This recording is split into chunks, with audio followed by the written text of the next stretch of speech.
falar 15 minutos. Vamos marcar aqui na hora, né?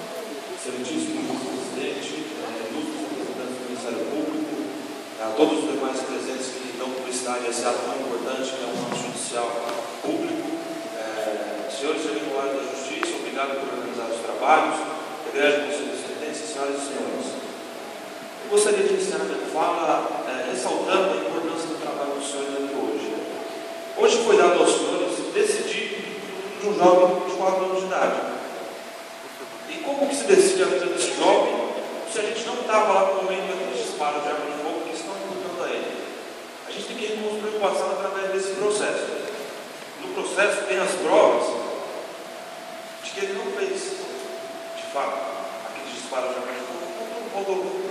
O que existe no processo, como máximo vem a indústria e a acusação, existem provas, existe uma confissão do próprio Rodolfo falando que não foi o Bruno. A própria vítima fala isso.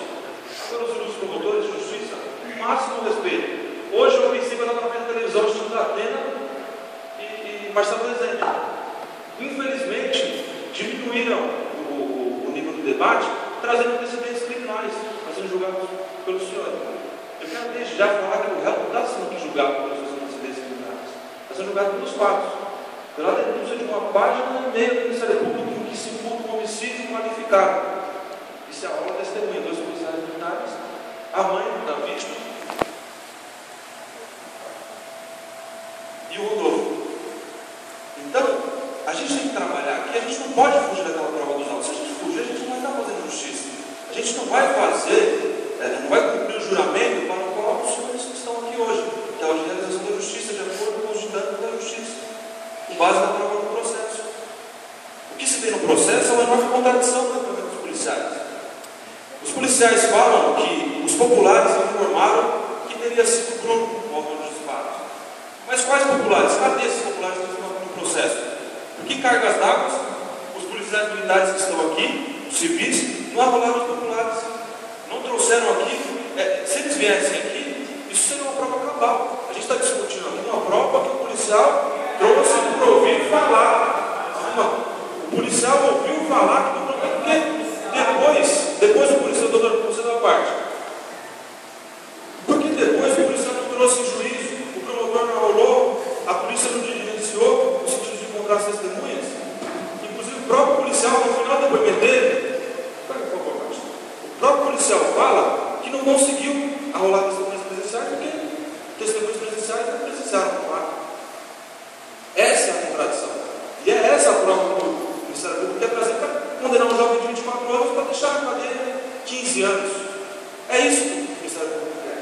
Com base numa prova medíocre, a respeito da palavra, decidir a vida de um jovem, jogar sobre o ombro do senhor a responsabilidade. O ônus que não é ele que vai carregar para sempre na memória, na consciência, uma condenação de justiça. São os senhores. Então é isso que o Ministério Público quer. Os senhores têm que ter a prova dos autos, não antecedentes criminais. A denúncia não está falando que é antecedentes criminais. A denúncia fala homicídio qualificado. Antecedentes criminais vai ser para aquele juiz ali. Dosar a pena. Juiz folgado. Se os senhores condenarem. Porque o preso, evidentemente, não foi condenado hoje. Em juízo, aliás, a prova acolhida no inquérito policial, quero ler o artigo 155 do Código de Processo Penal para os senhores. O juiz formará sua convicção pela livre apreciação da prova produzida em contraditório judicial, não podendo fundamentar sua decisão exclusivamente nos elementos informativos colhidos na investigação. Ou seja, os senhores têm que formar a sua convicção jurídica, judicial, os senhores são juízes hoje, com base na prova exercida no contraditório judicial. Na delegacia é tudo muito fácil. Qualquer um vai lá, faz boletim de ocorrência do que quer, fala o que quer. Lá não tem um advogado para confrontar as teses elevadas. Lá não tem o exercício do contraditório da defesa. Os senhores já tentaram a delegacia, a gente está botando coisa que não quer? Eu já fiz isso. Eu registrei. Eu coloquei várias coisas lá, eu não sei que fim levou, mas só que eu coloquei. Eu falo o que eu quero. O delegado não vai ver a vera semelhança da minha afirmação. Ele não vai exercer o contraditório. É muito fácil a delegacia falar o que quer. Então, por isso eu falo aos senhores, tomem cuidado, façam um juízo ponderado.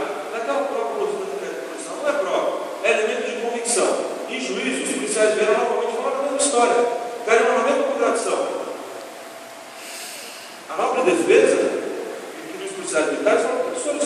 falado as testemunhas presenciais? Porque, na realidade, não teve testemunha presencial. Mas o que o senhor falou foi por populares?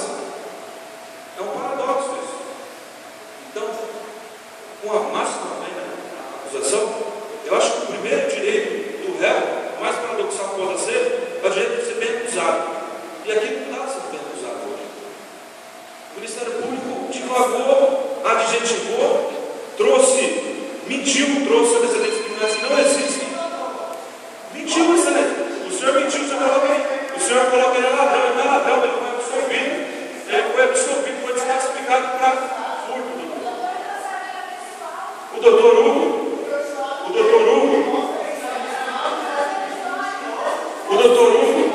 ele quer condenar o réu com base no histórico. Ele mesmo falou aqui que o histórico mostra que o réu é perigoso, que não sei o quê, que eu vi de não sei de onde. Ele quer condenar com essa prova. Ele quer condenar com isso. Então, deixa eu liberar a palavra, por favor. Não seja parte.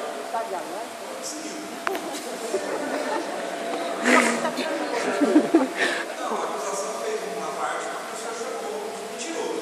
Mas não seja parte. Tudo bem. Tudo bem.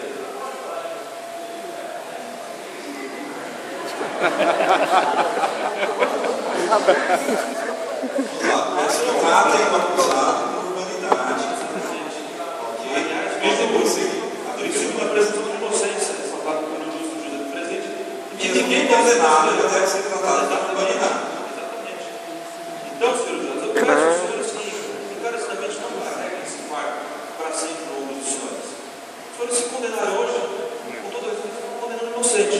O jovem de 24 anos não pode ter errado no passado, mas como eu falei, os senhores não estão aqui para responder por seus antecedentes. Não responde. A denúncia não tem a condenação do réu, porque tem um monte de antecedente. Não é isso que a denúncia pede. Se os senhores fizerem isso, estão fugindo da prova do processo e será injusto julgar a condenação. Então, com a máxima pena de uma acusação, respeito, e que diversos debates podem surgir, mas é natural. Como diria o poeta mineiro Leão de Formosa, a vida é viscosa e é entre a náusea e a rosa que nasce a pérola. Então, nesse debate entre a acusação e a defesa, precisa cristalizar o direito. Eu creio dessa forma.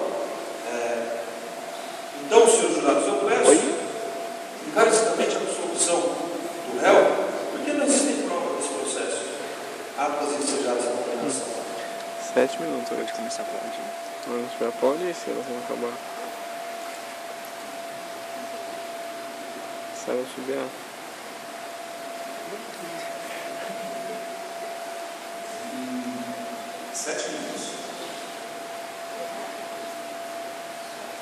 Senhores jurados, o artigo 386 do Código de Processo Penal prevê as regras de provas e sentenças dos senhores que são juízes aqui hoje.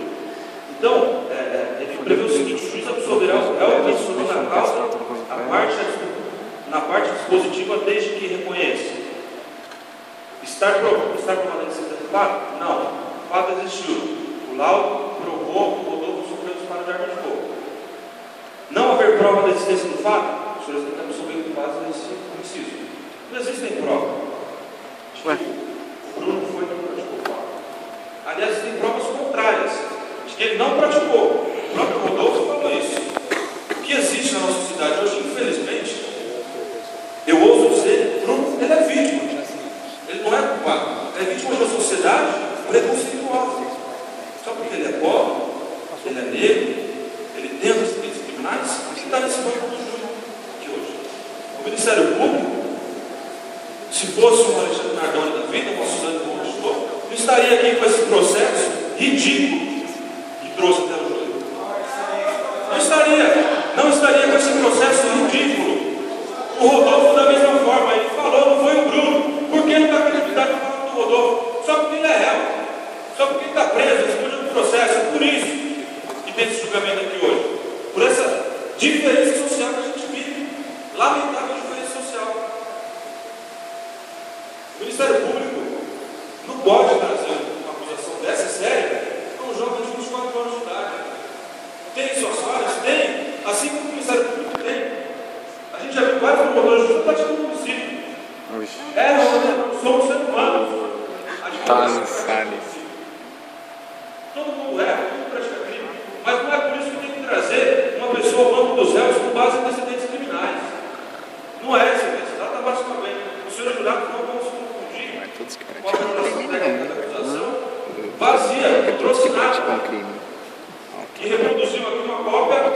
fiel ao programa da pena. A sociedade está em calamidade. É muito difícil ter pessoas com antecedentes criminais na rua.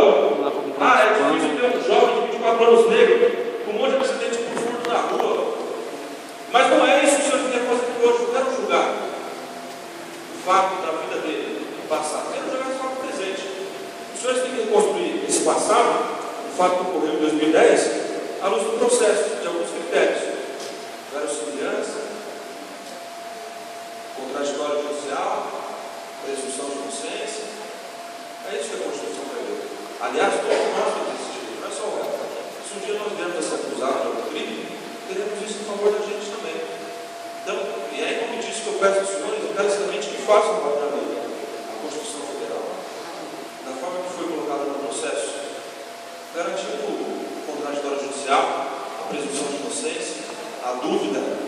Aliás, eu não creio em dúvida nesse caso, esse processo não foi em de provas, de que não foi ele que fez. Mas a dúvida é muito em favor do réu, mesmo que os senhores tiverem dúvida. Então, eu peço aos senhores, quando forem responder aos quesitos, digam que o fato existiu. O Rodolfo tomou os tiros, tomou 4 tiros. Agora, quando forem quesitados sobre a autoria do Bruno, digam que não. Tem prova. A defesa não veio aqui pleitear o razoável, algo que está fora do processo. Veio pleitear no processo. O que é direito do réu? O que é direito dos senhores da sociedade? Que é um processo justo, um processo recheado de prova policial, prova testemunhal, tudo em consonância uma com a outra, não divergindo da forma que divergiu até então. Então, peço aos senhores encarecidamente a absolvição do réu, que possam os senhores dar mais uma chance para esse jovem de 24 anos de idade, ter um futuro todo pela frente, e que ele possa chegar hoje em casa, dar um abraço na sua mãe, no seu pai, nos seus irmãos, e nos confundir com esse discurso, e se lamentar com o discurso de um operador do direito que parece que não passou no concurso, não leu o artigo 155. Não leu o artigo 155 no nosso concurso. Acho que essa questão não caiu na prova dele. É lamentável. Então, para os senhores darem mais uma chance a réu, de ir para a sua casa hoje, dar um abraço à sua mãe, ao seu pai, de pensar no futuro dele daqui para frente. E que os senhores não carreguem o fardo, que não dos senhores, é do Ministério Público. O passado dele está nas mãos da autoridade divina. Está nas mãos dos senhores. Deixa que o Ministério Público carregue o fardo de uma condenação justa, mas os senhores não. Por isso eu peço, com o máximo respeito aos senhores, rogando desde logo que sejam agraciados com a graça divina, que façam um bom julgamento. Eu peço a absolvição